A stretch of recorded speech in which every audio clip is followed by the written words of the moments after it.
2022년 9월 25일 누가복음 16장 19절에서 31절을 본문으로 해서 한 부자와 거지 나사로라는 설교를 했습니다. 그 내용은 아주 극적이죠. 예, 극적이라서 감동적일 수도 있지만 오해의 소지도 많습니다. 비유라는 걸 일단 전제하고 읽으셔야 돼요. 그 하데스가 나오지 않습니까? 부자는 하데스에 떨어져서 어, 불꽃 가운데 있다고 하니까 근데 그 불타는 불꽃에서 영원하게 고통당하는 어떤 한 인간을 생각합니다. 이런 것들을 사실처럼 받아들이면 곤란합니다. 죽음 이후에 이거 지옥 가면 어떻게 되지? 하데스는 지옥은 아닙니다. 뭐 지옥과 천국 개념이 그래 명확한 건 아니에요. 하데스는 구약에도 이제 그 죽음 이후에 관계된 용어들이 여러 개인데 아이고 지금 제가 정확하게 모든 걸 나열해서 설명할 수는 없네요. 오늘 본문에 나온 단어는 하데스입니다. 죽어서 가는 자, 그 죽은 사람들이 가는 곳을 하데스라고 하죠. 여러분들이 알다시피 죽음은 다 좋은 곳으로 가고 나쁜 곳으로 가고 하지가 않습니다. 죽음은 다 그게 나쁜 거예요. 살아있는 게 좋은 것입니다. 근데 죽어서 천국도 가고 지옥도 간다는 그 생각은 그 구약 성경에 일관되게 나오지 않습니다. 근데 이건 뭐 복잡한 문제라서 그냥 지나가겠습니다. 자칫하면 그 죽은 다음에 지옥불에 가서 혹은 구더기 이야기도 있죠. 그런 데서 계속 고통 당할지 모른다는 두려움이 있잖아요. 그런 식으로 신자들을 압박하는 설교자가 있습니다. 사이비 교주 이단들이죠. 이 공포심을 조장해서 기독교 신앙을 이렇게 활성화시키려고 하는 것은 잘못입니다. 하데스는 모든 죽은 사람들이 가는 거예요. 그러니까 고대 유대인들에게는 죽음이 형벌입니다. 죽지 않을 수 있었는데 어, 아담과 이브의 범죄로 인해서 에덴에서 쫓겨나고 이제 죽음이 들어오게 되잖아요. 그러니까 죽음 자체가 끔찍한 겁니다. 고대인들은 죽은 시체들이 어떻게 변하는지를 보고 그런 표상을 생각했을 겁니다. 구더기가 끓잖아요. 실제로 시체 보면. 그리고 나중에 보면 재만 남으니까 이건 불에 타는 거다 그래 생각을 하죠.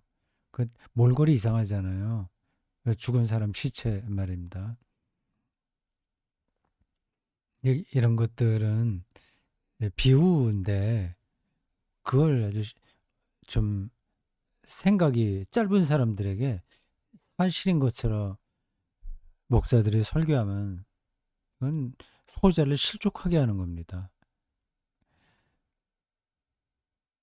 궁극적 진리를 전하려는 문학적 장치예요.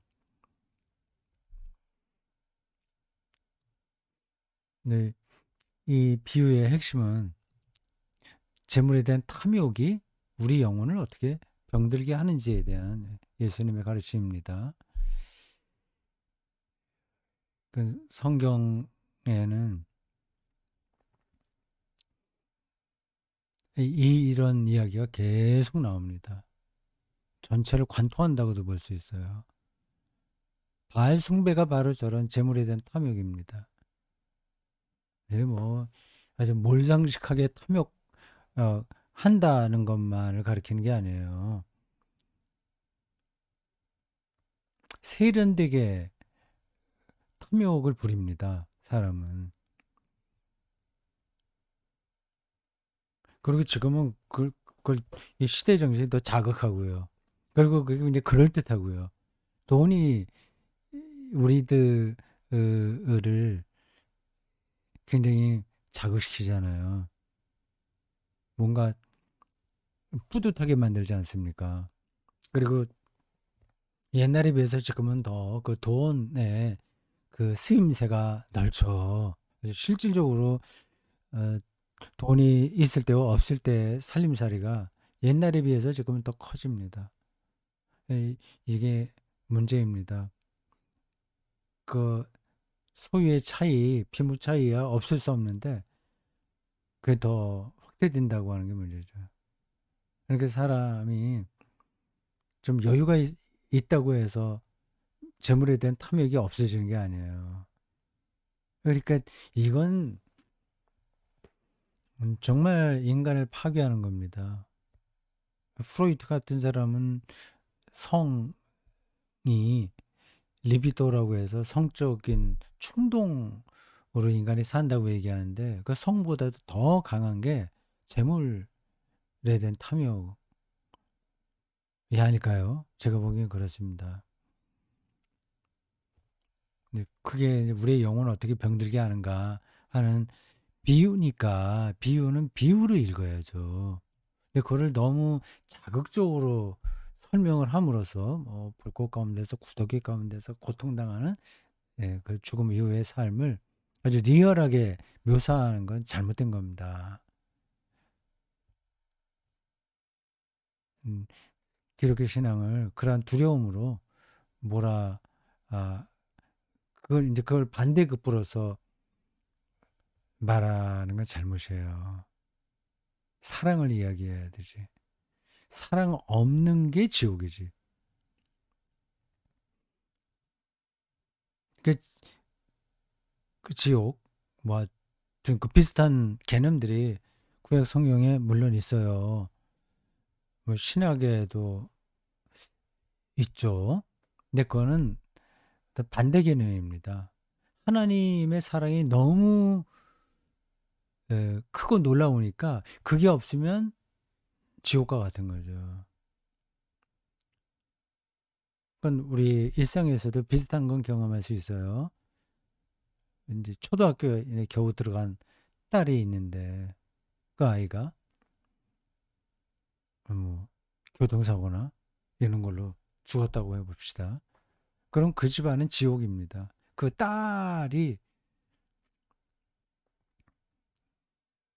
어, 모든 걸 했었기 때문에요. 그 상실감, 그게 우리의 삶을 파괴하는 겁니다. 그러니까 하나님의 사랑을 격하게 경험한 사람들은 지옥을 생각하게 됩니다. 그 하나님이 없다는 그 상황이 지옥인 거예요. 그러니까 하나님의 사랑을 격하게 경험하지 못한 사람은 지옥도 몰라요. 기껏 해봐야 저런 공포심, 저게 떨어지는 겁니다. 그거는 신앙도 아니에요. 지옥불, 불꽃, 뭐 이런 쪽으로 생각하는 거는 이건 성서를 오해하는 겁니다. 하여튼 저런 쪽에서 기독교인들이 많이 오해하는 것 같아서 잠깐 설명했어요. 그럼 죽은 다음에 지옥이나 천국 이걸 갈라지지 않냐? 그런 거 없단 말이냐? 그럼 뭐하러 예수 믿어? 그런 질문 하실 분들은 안 계시죠. 예라는 호칭이 나와요. 그 예, 그리고 그렇게 표현합니다. 아브라함이 그를 향해서 예라고 이렇게 어, 말하죠. 예, 예입니다. 음,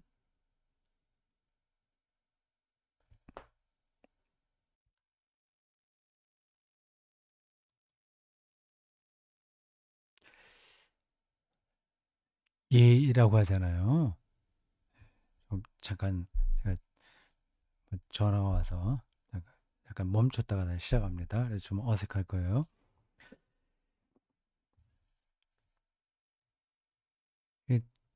조금 어, 문장이 이렇게 자연스럽지는 않아요. 예라고 하는 표현이요. 설교 시간에 그렇게 얘기를 했을 겁니다. 이게 어, my child, 근데 child나 son 뭐 그런 뜻입니다. 아들, 아들아, 내 아들아. 친근감이 느껴져요. 이게 우리가 이제 일반적으로 생각하는 식으로 뭐 지옥이다, 뭐 지옥에 떨어질 놈, 그럼 나쁜 놈이잖아요. 그러니까 이놈 저놈 그렇게 욕을 해야 되는데 욕을 안 한다고 하더라도 야, 너 어쩌고 저쩌고 해야 되는데 가깝게 느끼는 것으로 부른단 말이에요. 예, 예, 아들 뭐 이렇게요. 그 말은 그러니까 이게 그 심각한 상태가 아닌 겁니다. 요게 비유예요.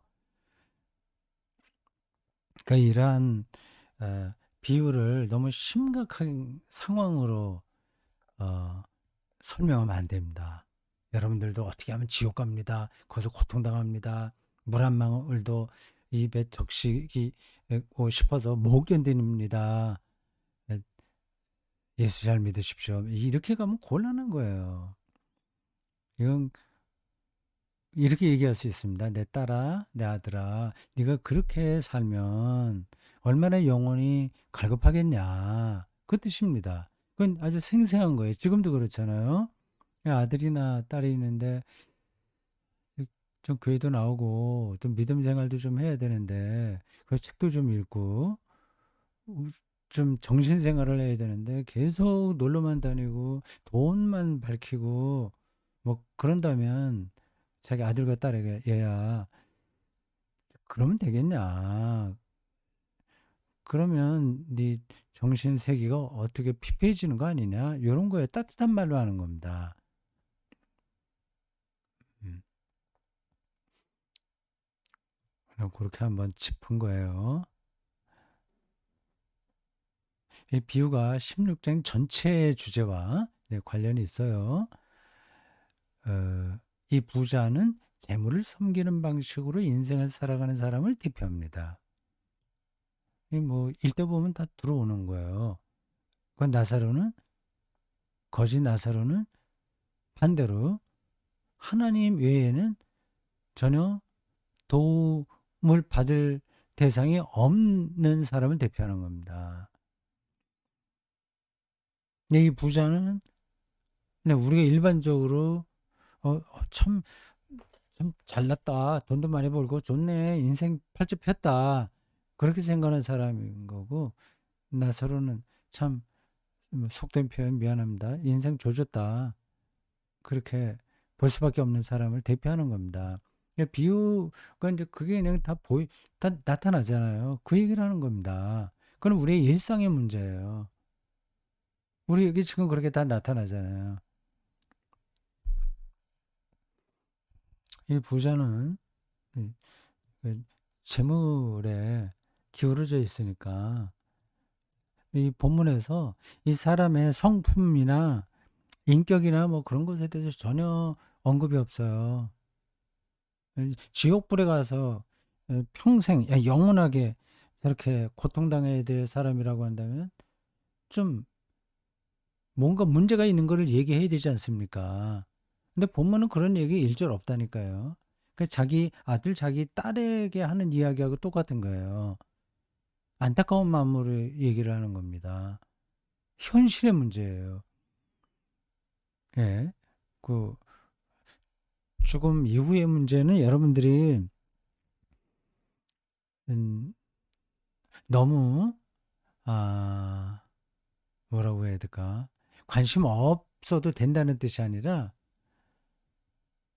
그건 조심스럽게 생각을 해야 됩니다. 아주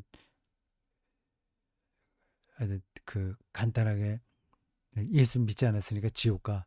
예수 믿었으니까 천당 가. 이런 식으로 얘기하면 곤란한 거예요. 예수 믿지 않 아, 예수 믿기 힘든 그 상황에 떨어진 사람도 있지 않습니까? 여러 가지 이유로 타종교라든지 뭐 아니면 이런저런 여러 가지 이유로 그럴 수 있는 사람들인데, 그런 사람들이 영원하게 음, 지옥불에 가서 고통당한다는 생각을 그리스도인이 감히 할 수 있을까? 못합니다. 하나님의 사랑을 아는 그리스도인이라고 한다면 그런 생각은 아예 하지 못합니다. 근데 그 죽음 이후에 대한 성경에 나오는 이야기들은 다 오늘 여기서 이미 벌어지는 것들이에요. 오해는 하지 마십시오. 죽음 이후의 문제가 중요하지 않다거나 그게 없다거나 그런 뜻이 아니에요. 그거는 우리가 여기서 살아가는 방식의 삶이 연장되는 게 아닌 겁니다. 그러니까 지금 여기서 살아가는 방식의 삶을 그대로 대입하면 안 돼요. 그래서 이 부자, 고통당하고 있는 이 부자는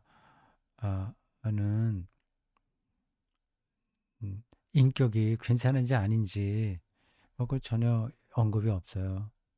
재물에 기울어져 있는 사람을 대표합니다. 현대인들이 다 저기에 속해 있다고 봐도 돼요. 그건 뭐 현대인만이 아니라 구약 성서 시대에도 사실은 계속됐습니다.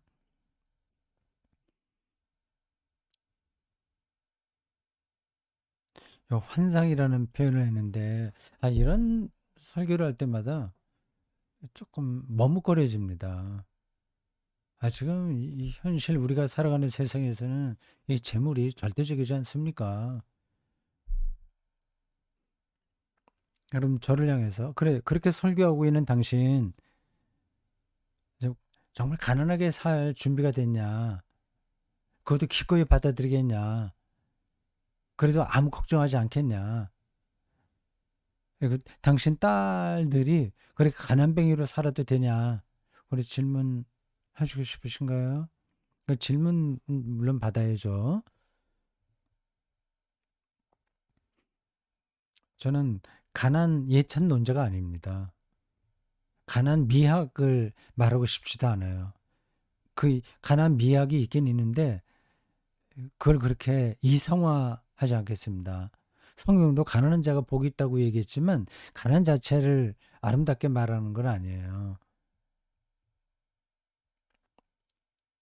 그래서 나나 물론 우리 시대 사람들은 정말 가난하게 살았습니다.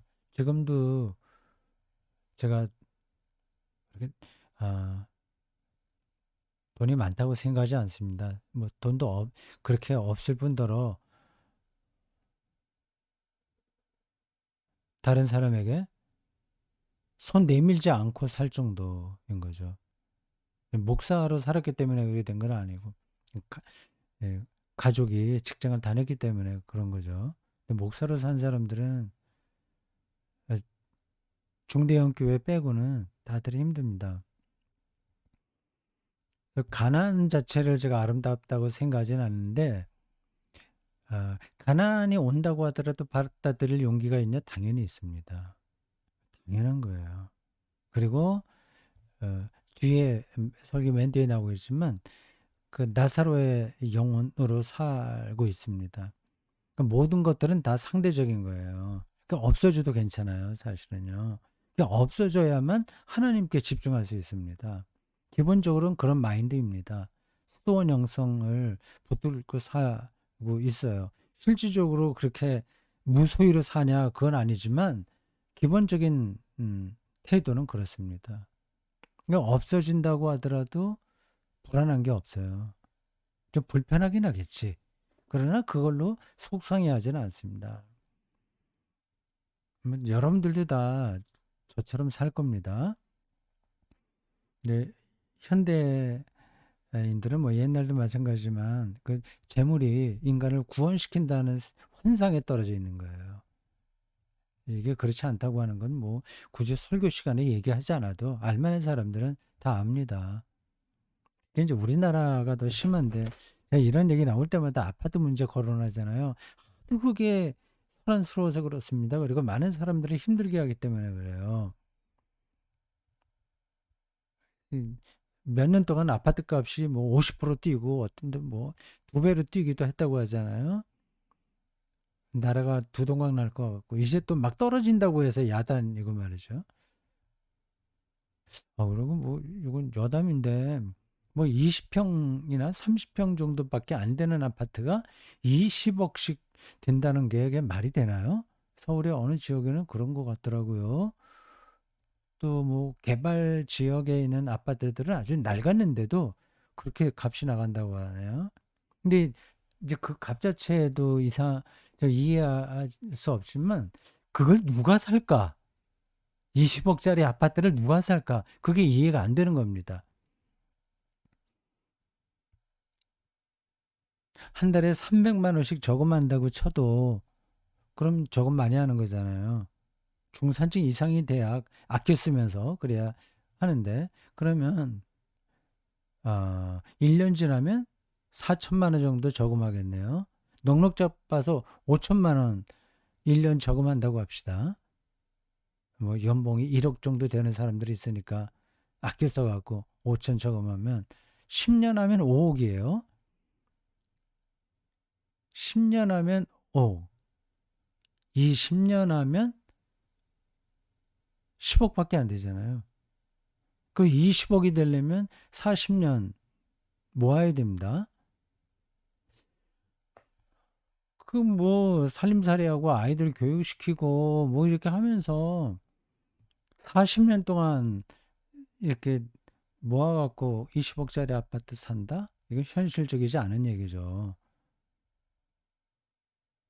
그리고 500만 원씩 저금할 수 있는 사람이 몇 명이나 되겠어요? 몇 프로나 되겠습니까? 근데 그런 게 이제 이해가 안 되는 거예요. 그건 이제 다 융자 받아서 하겠죠. 하여튼 이게 좀 어느 정도 안정이 돼야 되는데 집 문제만은 그건 이게 설계복구 시간에 제가 다른 얘기 나가서 미안합니다.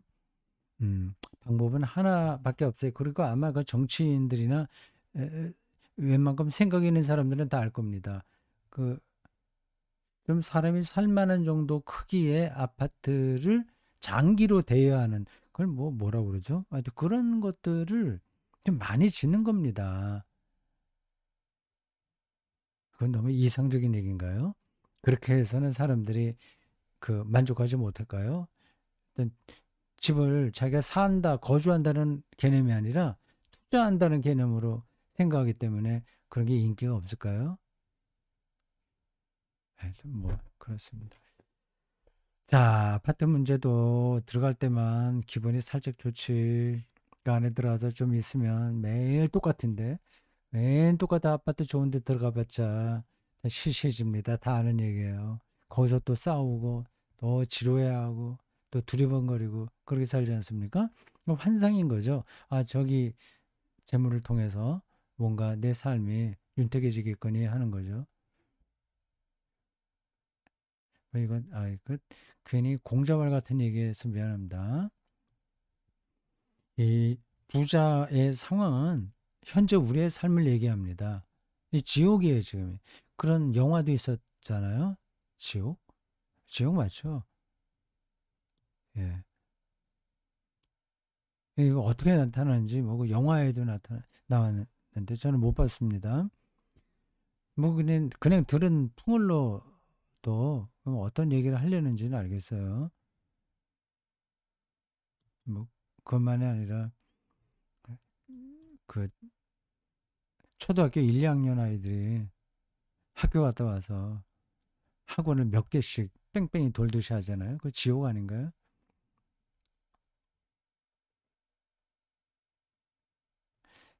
자, 그런데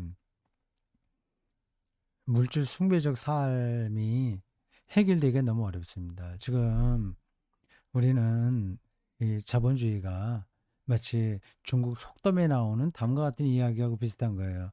호랑이 등에 올라탔습니다. 내려오고 싶어도 내려올 수가 없어요. 죽죠, 내려오면. 동물 복지와 곡물 대량 생산의 악순환. 이게 어떻게 그렇게 되는지 알죠?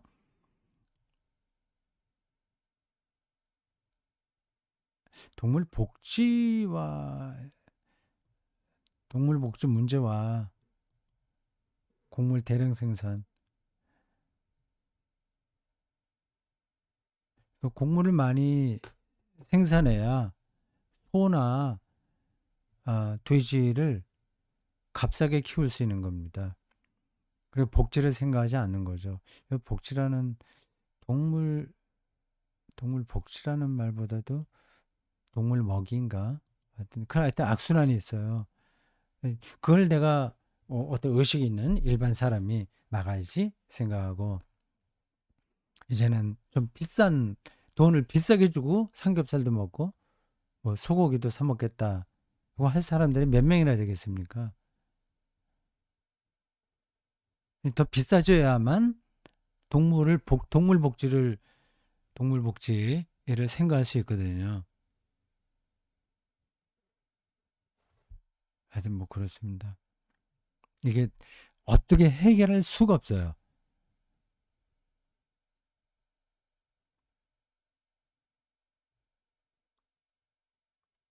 네, 나사로 이야기 나옵니다.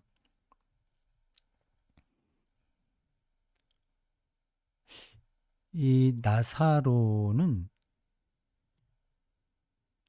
나사로 앞에서 그 부자의 인격이 어땠다 하는 얘기가 나오지 않은 것처럼 나사로가 어떤 사람이었는지에 대해서도 나오지가 않아요.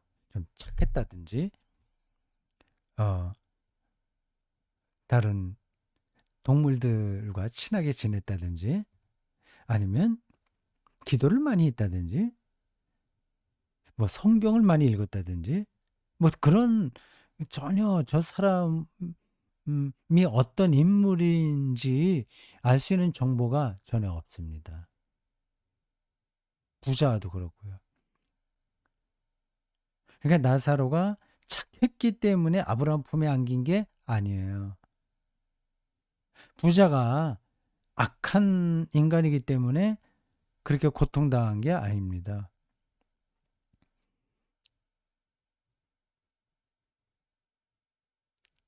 우리에게 참된 만족을 줄 수 없는 것에 매달린 그 부자들의 행태가 그게 지옥인 거죠.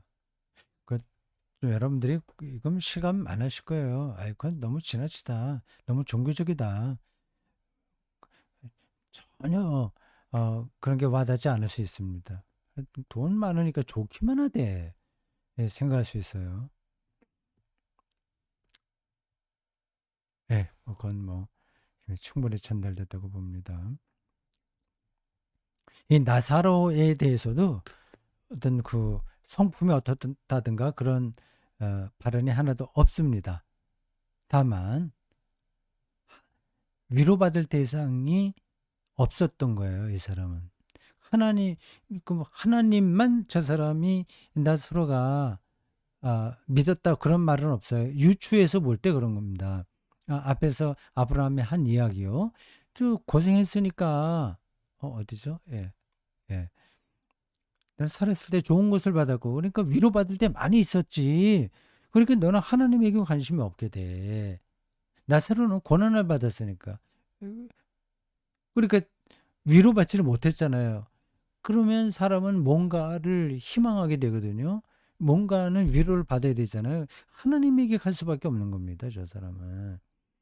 가난하다고 해서 다 그러냐? 물론 다 그런 게 아닙니다. 그건 지금 비유적으로 설명하는 거예요.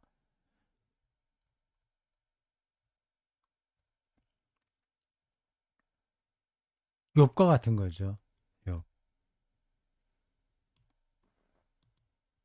역설적으로 그럴 때만 하나님의 구원이 일어납니다.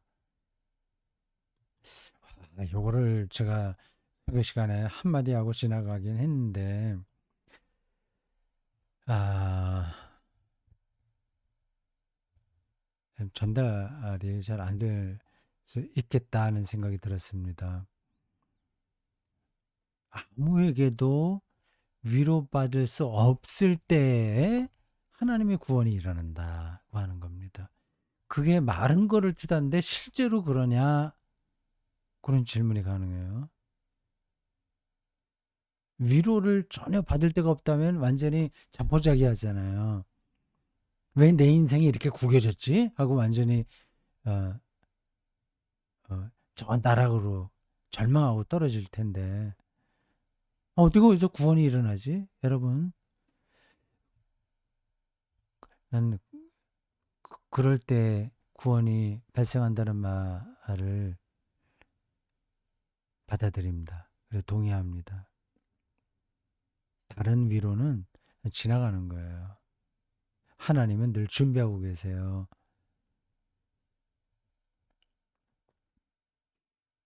근데 그걸 받을 준비, 그걸 알아볼 수 있는 눈은 필요한 거죠. 하나님은 선하시고 능력이 있으신 분이에요. 그러니까 그거를 볼 수 있는 눈만 있다면 정말 그는 하나님의 구원을 경험하는 겁니다. 근데 그것도 비유적으로 이렇게 설명해 볼게요. 친구들하고 놀러 다니고 뭐 재밌다 하고 뭐 이 사진 찍고 뭐 많이 먹고 마시면서 그렇게 즐겁게 계속 지내는 사람이 있다고 합시다. 정신없는 거예요. 어. 근데 다른 한편으로 어떤 사람은 그 친구들이 없어. 그래서 아, 자기를 만나줄 친구들도 없어. 없어요. 그러니까 걷기만 하는 거예요. 걸으니까 새로운 세계가 눈에 들어오는 겁니다. 나무, 새, 햇살, 꽃, 개미, 거미, 그리고 자기가 중력을 느끼는 것, 더 디테일하게 생명을 느끼는 겁니다. 거의 시인이 되는 거죠. 친구들하고 계속 돌아다니면서 뭐 정신없이 그 뭐 이런저런 말하고 쓸데없는 말들이 훨씬 더 많죠. 자기 자랑하는 거 많죠. 서로 그래서 말이 엉키고 그렇게 신나게 신바람 나게 사는 게 낫겠어요. 혼자서 걷는 즐거움을 느끼면서 사는 게 좋겠어요. 이거 비유적으로 얘기한 겁니다. 다 없어져도 하나님의 위로가 우리를 기다리고 있다. 다 없어져야만 하나님의 위로가 경험할 수 있다. 그러니까 모든 게 다 없어진 것과 같은 상태로 살아야 돼요. 그냥 그렇지 실제로는 친구도 있고 뭐 다 있죠. 근데 없다는 생각으로 살아야 돼요. 네, 그래서 목사 구원인가 그 책에 고독사를 원한다고 그랬잖아요. 죽는 순간에 하나님만 생각하고 싶은 거지. 이 살아있는 사람 자꾸 보지 말고. 이거 하나의 비유로 극단적으로 말씀드린 겁니다. 그래서 요 빨간 글씨로 안 했지만 사람들 너무 친구들 자랑하지 마라. 친구 많은 거. 뭐 친구 몇 명만 있으면 성공한 인생이라고 하는데 그 다 쓸데없는 얘기입니다. 없는 것보다 있는 게 나을 수도 있으나 오히려 없는 게 나을 수도 있어요. 다양한 취미 뭐 다 마찬가지예요. 그 여기 교인들하고 교인과 목사 관계도 얘기했습니다. 교인들은 목사에게 너무 많은 걸 기대하지 마시라는 거예요. 뭐 자꾸만 뭐 말을 듣고 싶어지고 뭐 신방하고 뭐 어떤 관계를 맺고 하는 것들 말이에요. 그게 필요할 때는 있죠. 근데 거기에 매달릴 수가 있습니다. 그래서 목사도 교우들에게 너무 많은 거 기대하지 않아야만 하나님의 위로가 나는 가능하다고 봅니다. 하나님의 위로를 경험한 사람은 그러니까 가을 햇살을 충분하게 느끼는 사람은 더 이상 다른 사람에게 요구할 게 없어요. 그런 자연도 그런데 하나님을 우리가 그런 식으로 경험한다면 그럼 이제 무슨 다른 사람의 위로가 필요하겠습니까? 네, 요 마지막 대목 이거 한마디 해야 되겠죠. 하나님의 위로 이 나사로가 받은 겁니다. 그 무언지에 대해서는 본문이 설명하지 않아요. 그건 이제 우리가 느껴야 되는 거죠. 알아야 되는 거죠. 죄와 죽음으로부터 해방, 사랑, 아, 안식, 그 함께 한다는 사실, 예. 그 하나님이 함께 하신다는 거, 그런 게 위로입니다. 그래서 자기가 좋아하는 사람이 옆에 있어도 마음 좀 편안하잖아요. 좋은 사람하고 대화하는 거 얼마나 즐겁습니까? 또 그 대상이 멘토라고 한다면 더 기분 좋죠. 근데 하나님이 정말 함께 한다는 사실을 느낄 수 있다면 그건 이제 완전히 차원이 다른 겁니다. 근데 그러한 위로야말로 십자가에서 나의 하나님 엘리엘리 라마 사박단이죠 라고 토로할 수밖에 없었던 예수님의 하나님의 경험이기 때문입니다. 이렇게 해서 설교를 마쳤습니다. 하나님으로부터 버림받았다는 토로, 그런 경험이 예수에게 있었어요. 이건 아주 여러분들이 실질적으로 생각하셔야 됩니다. 이걸 낭만적으로 생각하면 안 돼요. 하나님으로부터도 버림받았으니까 사람에게 버림받은 건 이건 뭐 당연한 거죠. 근데 그 제자들에게 이렇게 배신당하고 다 도망가고 그 그러한 상황이 예수에게 실제적으로 일어났어요. 거기서 얼마나 그가 낙심했겠습니까? 하나님 나라가 왔다고 선포했는데 하나님 나라는커녕 자기 십자가로 죽으니까 십자가 죽은 거 하나님 나라는 관계가 없어요. 그렇게 죽으면 안 되는 겁니다. 근데 그런 운명이 왔으니까 하나님으로부터 버림받았다는 느낌을 가는 거죠. 우리도 그러한 상황은 이 세계에 많습니다. 근데 거기서부터 새로운 부활, 생명, 살아있음, 하나님의 함께 하심이 시작됐다는 거 아닙니까? 그게 이제 우리 그리스도교 신앙의 핵심이잖아요.